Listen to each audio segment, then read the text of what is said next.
The easiest way to learn how to convert denary to decimal is really just to practice it and watch it being done. It's quite hard to read instructions for how it's done, so let's work through the example that's on the notes. So we want to figure out what the number 109 is in binary. Now the correct process to do this is to repeatedly divide the number by 2, writing down the remainder until you have a remainder of 0.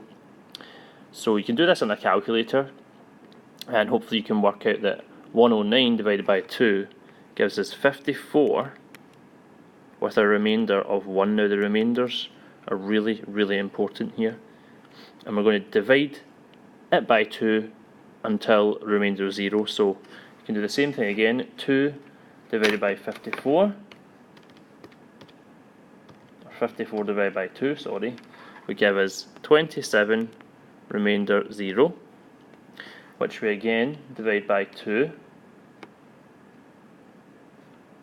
27 divided by 2, to give us 13, remainder 1.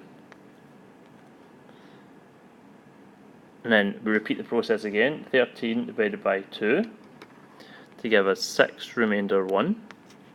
And repeat the process again, 6 divided by 2 to give us 3 with a remainder of 0. And again, 3 divided by 2 is going to give us 1, remainder 1.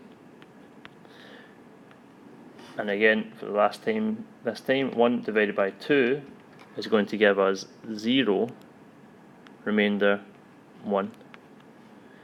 Now if we count up how many numbers we have here, we're looking for a byte, so look at the remainders. We have 1, 2, 3, 4, 5, 6, 7. And what we do here is we pad out the number of bits and read it in reverse. So we write the numbers starting from this 0. So we have 0, 1, 1, 0, 1, 1, 0, 1 as our final answer. Now if we were to look at the examples in the notes, that's exactly what we would get. Now it seems quite difficult and quite long way of doing it, and it will be really useful if you understand how to do it this way with hexadecimal coming up in this unit. There are other slightly easier ways to do this. If you write down the placeholders for binary and write down the number that we're trying to represent. Now what I like to do is think of the number we're trying to represent as a hole in the wall, and the values of the placeholders are the bricks that we can order. So I place a 0 at the 128 size brick because that would give me too many bricks, and I only want to have an exact number of bricks. Now if I order the 64s,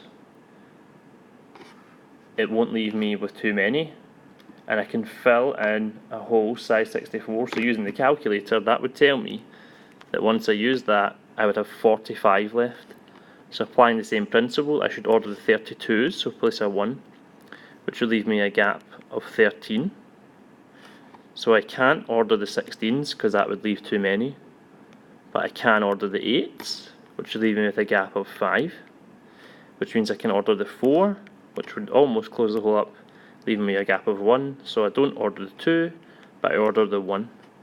And using the skills we've learned before, we can add up the placeholders to work out that indeed gives us 109. So the best way to learn how to do this is to practice as many as you possibly can.